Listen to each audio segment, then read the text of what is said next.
आरसीबीच्या सत्कार सोहळ्यापूर्वी बंगळुरूत दुर्घटना. चिन्नास्वामी स्टेडियमच्या बाहेर चेंगराचेंगरीत 11 जणांचा मृत्यू तर 33हून अधिक जखमी. मृतांच्या कुटुंबियांना 10 लाख रुपयांची मदत. कर्नाटक विधान भवन परिसरात आरसीबीच्या खेळाडूंचा सत्कार. एकीकडे चाहत्यांचा मृत्यू तर दुसरीकडे विजयाचा जल्लोष. कर्नाटकचे मुख्यमंत्री सिद्धरामय्या आणि उपमुख्यमंत्री डी.के. शिवकुमार यांच्या हस्ते खेळाडूंचा सत्कार. आरसीबीच्या सेलिब्रेशनसाठी अख्खं बंगळुरू हाऊसफुल.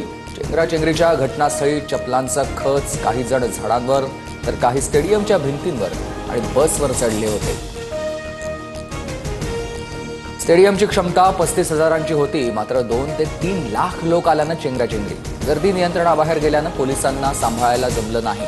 बंगळुरू आरसीबी चाहते मृत्यू प्रकरणी कर्नाटक सरकारची दिलगिरी.